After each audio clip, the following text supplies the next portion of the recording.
Hey, question for you. Did you watch Peaky Blinders? I enjoyed it. Great series.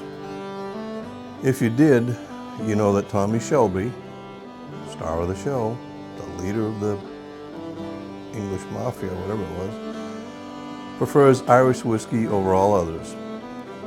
And if you happened to be there at the time and went in the Garrison, his pub,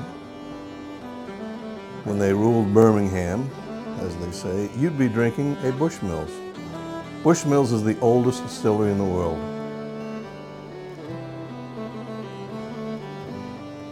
Founded in 1608. Survived wars, famines, Prohibition,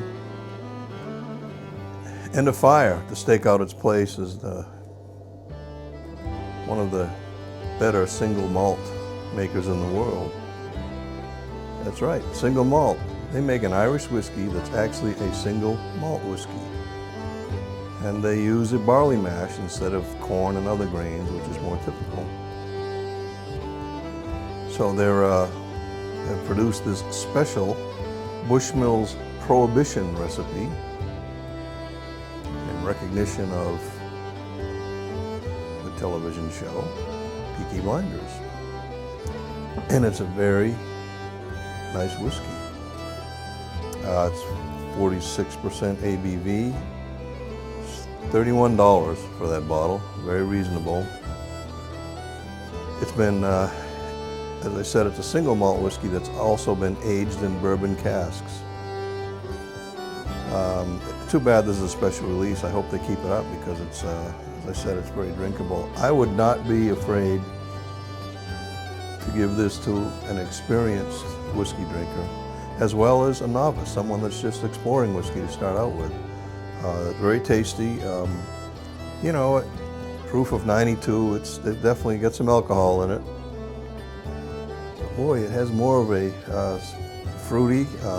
Yeah, it reminds me of Scotch on the nose, but not a lot. Man, I'd call it a Scotch bourbon, but it's not. It's an Irish whiskey.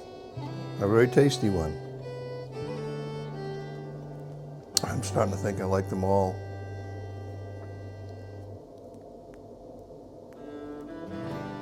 So this cigar that I'm trying to keep lit is called an Erin Go Bragh. I don't have an Irish brogue, sorry. Not an expensive cigar. $3.30 I think I paid for this puppy. It's an infused cigar, which means it's flavored, and it's been infused with Irish whiskey. And it has, I hate to use the term creamy because it's overused, but in this cigar I do get that. In fact, this reminds me an awful lot of an Irish coffee. Although it's not a very strong whiskey taste. You're not going to taste this cigar and go, oh yeah, that's Irish whiskey. But I can get the nuances of it. There's some Cuban seed Dominican tobacco in it, Connecticut shade wrapper. Very smooth, a little hard to draw.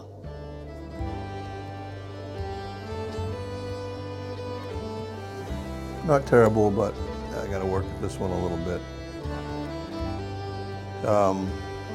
Although it's infused, it has a natural cigar flavor. It doesn't remind me of what I think is a typical infused cigar with a sweet tip and with a lot of artificial flavor. This is actually fairly nuanced. Pretty impressive for a $3 cigar. Now, how does it go with this whiskey?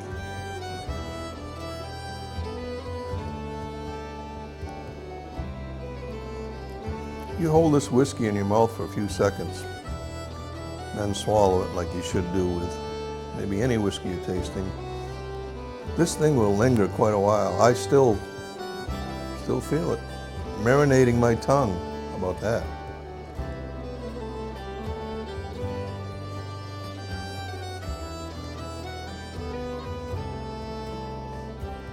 Very pleasing. You know, it actually is kind of interesting. The whiskey is a little more powerful than the cigar, but it complements it pretty well. Who'd have thunk it?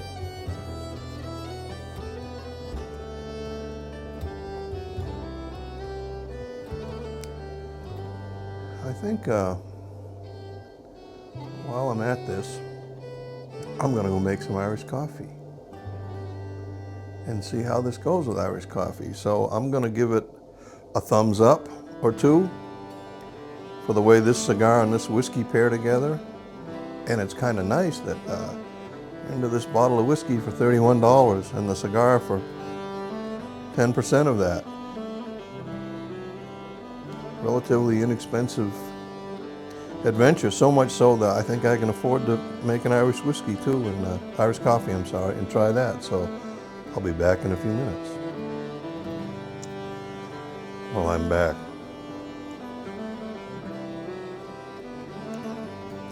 So Irish coffee, created, I think 1943 or so, by a guy named Joe Sheridan at an airport. Foynes Port it was called. It was near Limerick, Ireland. And it was one of those nights where it was stormy and the plane apparently got diverted and there were some passengers stuck there. So he decided to help them pass the time by giving them a warm drink since it was a dark and stormy night. And he came up with what we now know as Irish coffee. And it became a hit, a worldwide sensation here in the United States, really through a restaurant whose name I forgot in San Francisco. But it is a very popular concoction at my house. I have it quite often after dinner, sometimes before breakfast. The recipe is pretty simple.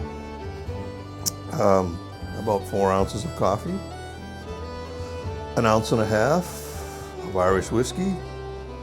Most people probably use Jameson's, and that's fine. I decided to use the Bushmill's Prohibition recipe that I just sampled with this cigar. 2 teaspoons of brown sugar and whipped cream. Now you're supposed to whip the cream and pour it over a spoon. And if you're very artistic, you can put a little clover leaf on top of it. Not a leaf itself, but an outline of one. I don't know how to do that.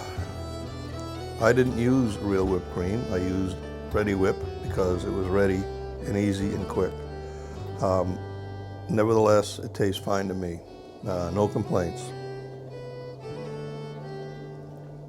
And I really like that Bushmills in this Irish coffee. It adds a little character.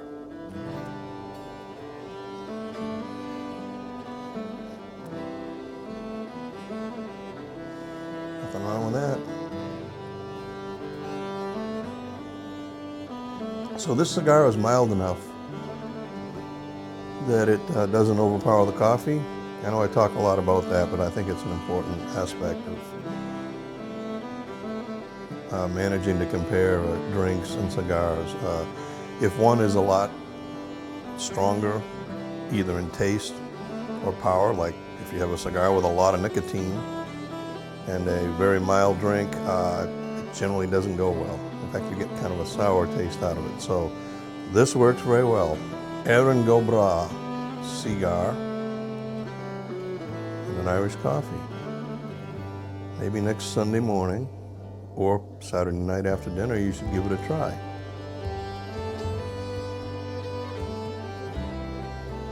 I highly recommend it.